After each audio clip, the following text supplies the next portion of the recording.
de la gaieté. Fréquenter des gens positifs et enthousiastes.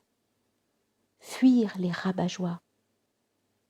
Ne pas se laisser gagner par la morosité. S'entourer d'amis gais, sachant parfois être léger.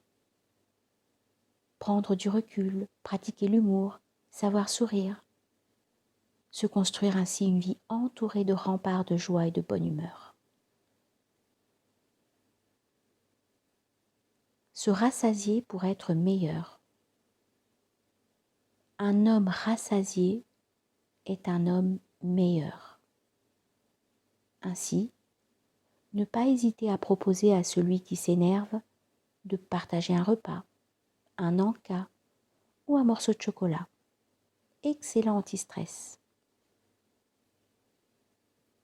Chanter. Lorsqu'on est tendu et stressé, chanter est un excellent décontractant. Entre autres vertus, le chant engendre la bonne humeur. Lien social. Chanter est un excellent lien social qui attire l'attention des autres, l'écoute, la sympathie.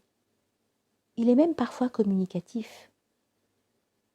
Et si l'on fredonnait un air aujourd'hui, l'automne serait moins gris. Baisser d'un ton.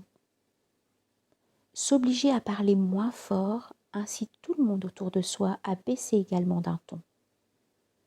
La conversation devient alors plus harmonieuse. N'est-ce pas mieux ainsi? Reconnaître un ami. Ne pas chercher l'amitié de ceux qui ne nous méritent pas. Un ami qui n'écoute pas, ne partage pas, ne donne pas ou n'est pas là en cas de besoin n'est pas digne d'être un ami. Suis-je un bon ami? Et nous, sommes-nous dignes de la confiance et de l'amitié que l'on nous accorde? Savons-nous répondre présent quand on nous le demande? Se poser la question aujourd'hui. Qu'ai-je fait récemment pour mes amis? La parole est au cœur. Dans le doute, mieux vaut laisser parler son cœur que de chercher à voiler ses sentiments et ses véritables intentions. Les vertus du sport. Ceux qui n'entretiennent pas leur corps ou leur forme physique se font du tort à eux-mêmes. L'exercice est un puissant calmant.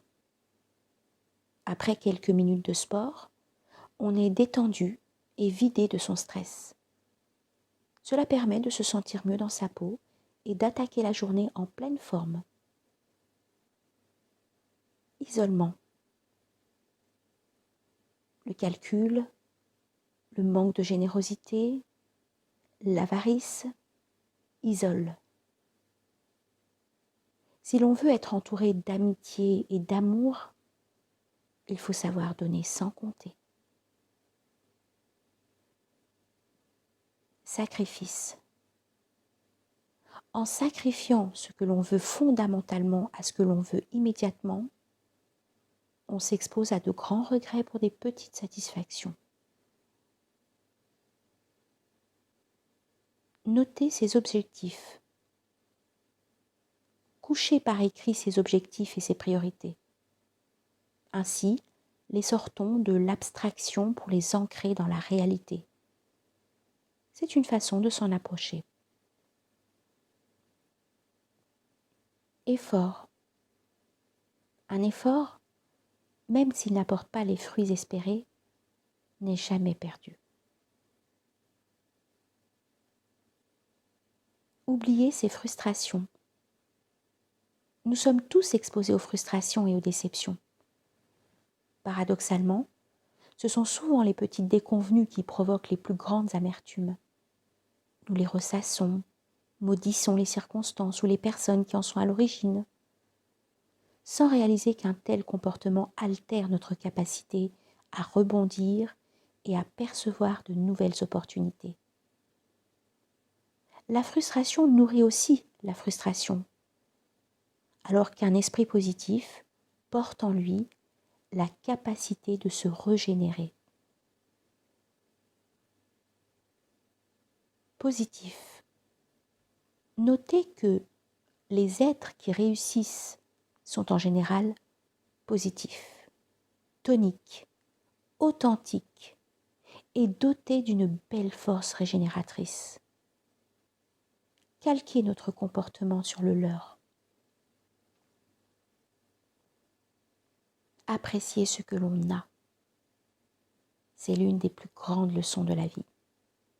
Si l'on sait apprécier ce que l'on a, on finit toujours par obtenir davantage. Se vider la tête. Le jardinage et le bricolage sont d'excellents anti-stress. Ces activités qui nécessitent concentration, application et patience peuvent conduire sur les chemins de la sagesse.